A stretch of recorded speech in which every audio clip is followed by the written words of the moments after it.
Brexit Britain has been able to sidestep paying an eye-watering £18 billion towards the European Union's huge 2022 budget because of its departure from the Brussels bloc.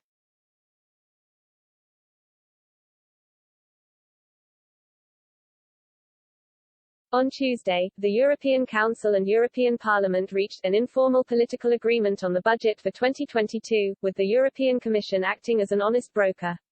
It means €170.6 billion, £145.8 billion will be spent by the Commission next year, with spending areas also set in stone as part of the wide-ranging plan.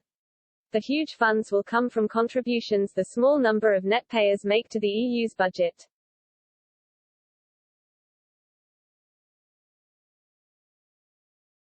During previous years, the UK has had to pay over 12.5% of the agreed total and, for 2022, this would have amounted to more than £18 billion, according to a new report from facts4u.org.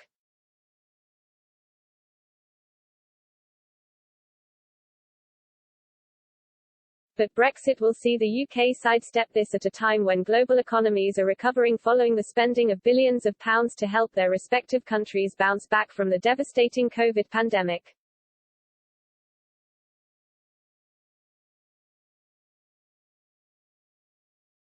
In its report, facts4u.org said it used a very conservative estimate of 12.5% of the cost, being the absolute minimum which the British people would have been paying towards the political priorities of the Brussels autocrats next year.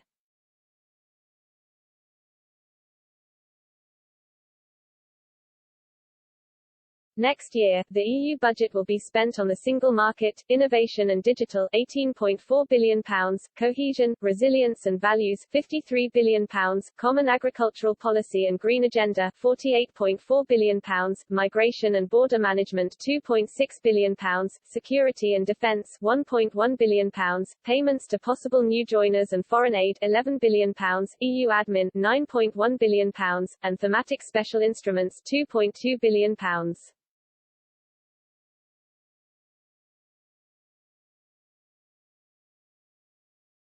The research firm has suggested extras the UK would have been in for, which do not appear on the EU's main summary.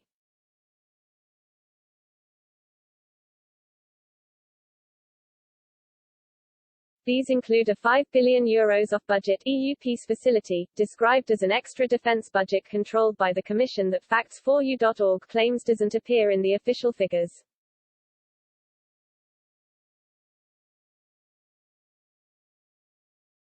Facts4u.org said, it is also worth mentioning that whilst payments to the EU's wannabe member states, plus foreign aid, are set at €12.9 billion, its commitments are 33% higher, at €17.2 billion.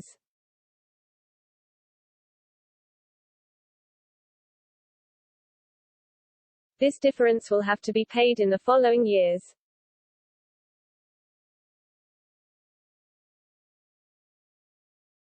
Finally, £53 billion of the total in our table above is for cohesion.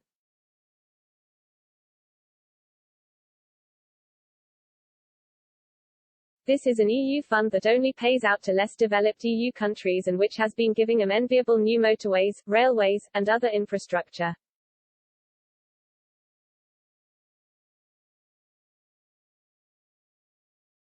The UK was excluded completely and never received a penny from this massive fund, despite paying for a significant proportion of it.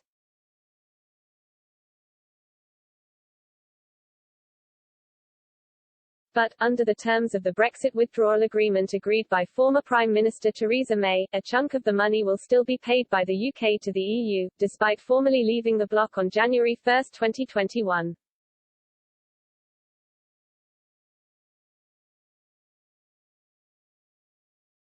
In January, facts4u.org revealed Britain had paid the EU £41 billion in continuing contributions, from the Leave vote in 2016 until the end of 2020.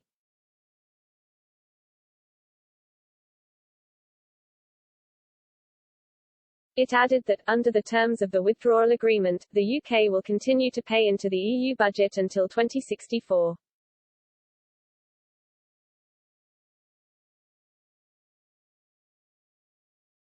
The official figures of the UK's contributions to the EU do not include its large payments into the EU's off-budget funds.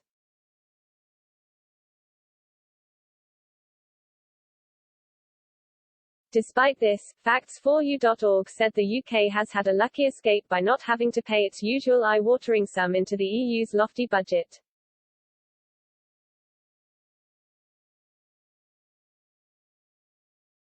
The research firm concluded, with an EU budget in 2022 of £146 billion, the UK would have been in for a sizable proportion of this, if it were not for Brexit.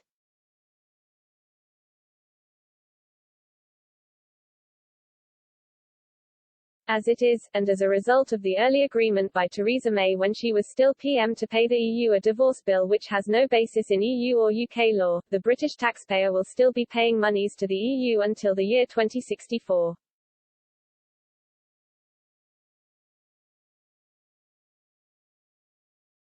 The best we can say is that at least the United Kingdom will be paying a great deal less towards the priorities of the Brussels Eurocrats, and far less in a wealth transfer to poorer EU countries which the Commission portrays as its own largesse, than would have been the case if the British people had not voted Leave in 2016.